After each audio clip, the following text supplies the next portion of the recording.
The text from Mom arrived while I was in my office overlooking the Manhattan skyline, reviewing acquisition proposals for my aviation company, Elite Wings. Your father's 60th birthday celebration is this weekend. Given the recent unpleasantness, we think it's best if you don't attend. The family needs peace, not drama. I laughed quietly, setting down my phone.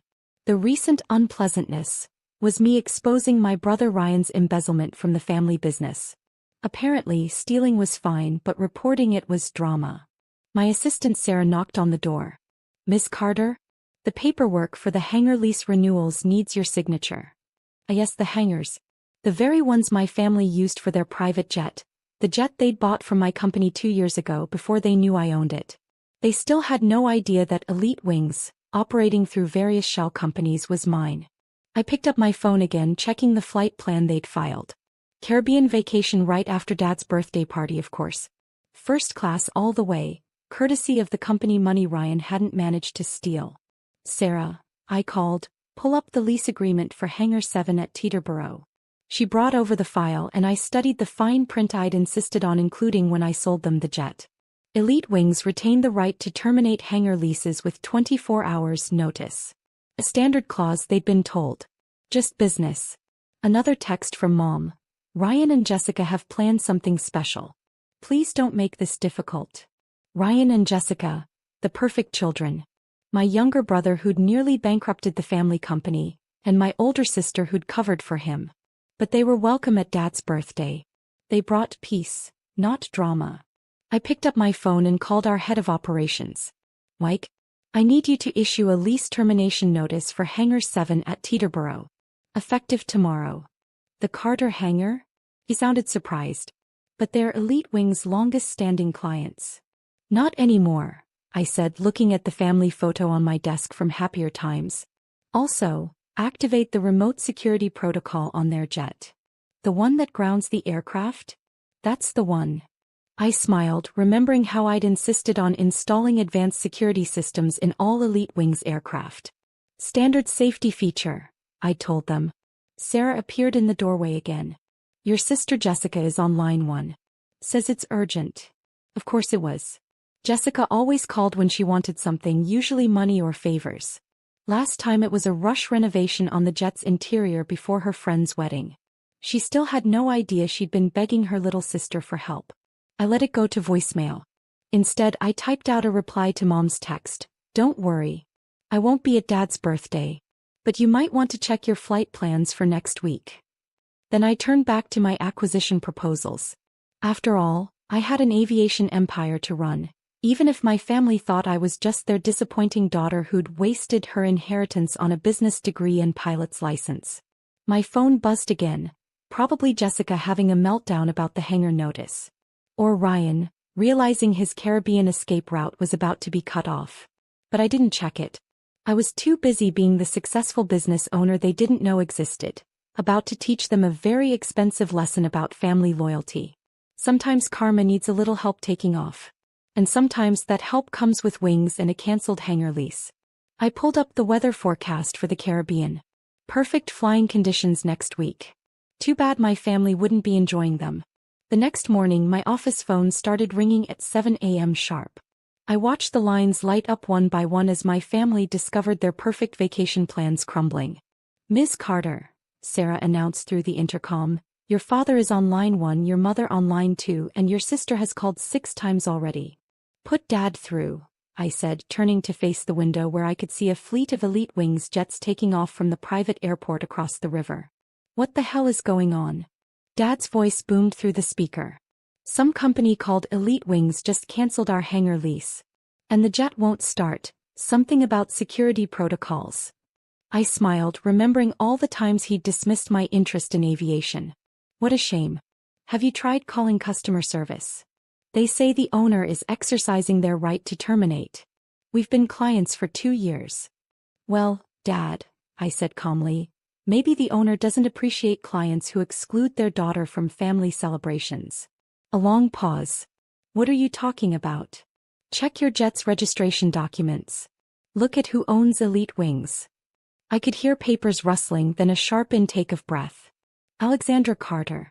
That's you. Surprise, I said softly. Turns out your disappointing daughter built quite an aviation empire while you were busy defending Ryan's theft. This is ridiculous, he sputtered. You can't do this. Actually, I can. It's all in the contracts you signed. Maybe if you'd taken my business degree seriously, you would have read the fine print. I hung up as line 2 started flashing again, Mom making her second attempt. Sarah appeared in my doorway. Your sister Jessica is in the lobby.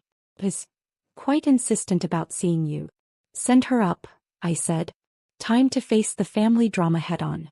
Jessica burst into my office 5 minutes later, designer handbag swinging wildly. What did you do? We're supposed to fly out tomorrow. I gestured to the chair across from my desk. Sit down, Jess. Let's talk about family loyalty. Loyalty, she scoffed. You're the one who turned Ryan in. For stealing millions, I reminded her. Which you helped cover up. He made a mistake. That's what family does, we protect each other. I stood up, walking to the wall where my aviation licenses and business degrees hung. No, family tells each other the truth.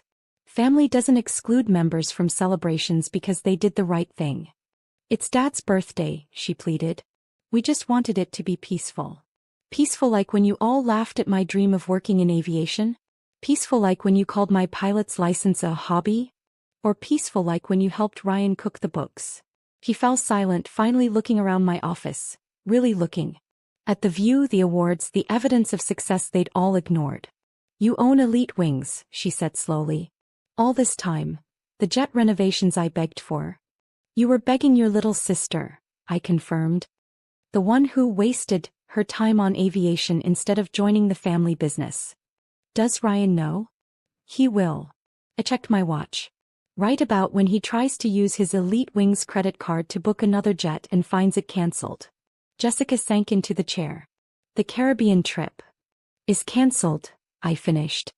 Consider it my birthday present to Dad, a lesson in family values. My phone buzzed. Mom's third attempt to call. On my desk, the acquisition proposals waited, including one to buy the small regional airline my family often used as a backup. You should go, I told Jessica. I have some business to attend to. More aviation empire building, you know. She stood shakily. Alex, I'm sorry. About everything. Are you? Or are you just sorry you can't use my jets anymore? She had no answer for that. As she left, Sarah came in with fresh acquisition documents. The regional airlines board accepted our offer. Should I prepare the paperwork? I nodded, thinking about my family's rapidly diminishing travel options. Yes. And Sarah? Send a message to all Elite Wings partners. The Carter family is no longer authorized to charter any of our aircraft. Sometimes lessons come with wings attached. And sometimes those wings get clipped by the person they least expected. I turned back to my empire building. After all, I had a birthday celebration to miss. The morning of Dad's 60th birthday, I sat in my penthouse office watching the drama unfold through Elite Wings' booking system. My family had spent the last 24 hours desperately trying to arrange alternative travel plans, all of which mysteriously fell through. Ms. Carter, Sarah called through the intercom, your brother Ryan is trying to use his backup credit card to charter a jet through our Singapore subsidiary. Decline it, I said, pulling up the real-time tracking of their grounded jet. It sat useless in its soon-to-be-vacated hangar, a $65 million paperweight with my security protocols keeping it firmly on the ground. My phone lit up with a text from Mom. Alexandra, please. This is cruel. Your father's whole birthday plan is ruined. I thought back to all the family celebrations I'd attended over the years, sitting quietly while they praised Ryan's business acumen and Jessica's perfect life choices. The sister with the pilot's license was just an embarrassing footnote. Cruel. I typed back. Like excluding your daughter from her father's birthday? Or like covering up fraud? The reply came instantly. We can talk about this. Come to the house. Please. I smiled, pulling up the satellite view of our family estate. The sprawling mansion where I'd grown up, with its private helipad that I'd secretly bought last year through another shell company. Can't, I replied. Too busy running my hobby business. My office phone rang. Dad again. This time I answered. The regional airline won't take our booking either, he said without preamble. Did you buy them too? Yesterday, I confirmed. Along with the helipad you use. And the charter company Jessica suggested as backup. Amazing what you can do with a successful aviation empire. He was quiet for a moment. How big is Elite Wings exactly? Bigger than the family business, I said softly. Even before Ryan's embezzlement. I own 30% of private aviation services on the East Coast. But you were all too busy mocking my career choices to notice. Alex. His voice cracked slightly. I didn't know. You never asked, Dad. None of you did. You just assumed I was failing because I chose a different path. Sarah appeared in my doorway holding a tablet. On it, I could see security footage from the family hangar. Ryan was there arguing with Elite Wings staff about the grounded jet. Your brother is threatening to call his lawyers, Sarah reported. Let him, I said. I have better ones. Dad must have heard. Alex, please. We can fix this. The Caribbean trip means a lot to your mother. And your birthday meant a lot to me, I countered. Funny how family loyalty only matters when you need something from me. I pulled up Elite Wings' client list on my screen. Did you know the governor uses our services? And 3 Fortune 500 CEOs? That hobby you all laughed at? It made me a billionaire. The silence on the other end was deafening. But hey, I continued, at least you have Ryan and Jessica at your party. The good children. The ones who bring peace, not drama. We were wrong, he said finally. About everything. About you. Yes, you were. I stood up, walking to my office window where I could see the whole city spread out before me. And now you know exactly what your mistake cost you. Sarah appeared again. Your mother's on her way up. Security called. I nodded. Dad, I have to go. Mom's here to beg for travel privileges I won't grant. Happy birthday. I hung up as Mom burst in, designer dress and perfect makeup not quite hiding her desperation. Alexandra, she started, this has gone far enough. Has it? I turned to face her. Because I don't think it's gone far enough at all. In fact, I picked up the acquisition proposal for yet another regional airline. I'm just getting started. What do you want? She asked quietly. What I've always wanted, Mom. Respect. Recognition. A family that values integrity over image. I handed her a folder, the complete documentation of Ryan's fraud, Jessica's cover-up, and my own quiet rise to aviation dominance. Read it, I said. All of it. Then decide if excluding me from Dad's birthday was really about peace, or just about protecting the family's comfortable lies. She took the folder with trembling hands. Now if you'll excuse me, I said sitting back at my desk. I have an empire to run. The jets won't fly themselves. As she left, I pulled up the weather forecast for the Caribbean again. Still perfect flying conditions. But my family wouldn't be enjoying them. Not today, not next week, not ever again. Unless they learned that sometimes the daughter they dismissed as a failure was actually their only path to success. I picked up the phone to call my lawyers. After all, I had a few more aviation companies to acquire. Sometimes the best revenge isn't just grounding their jets. It's soaring higher than they ever imagined possible.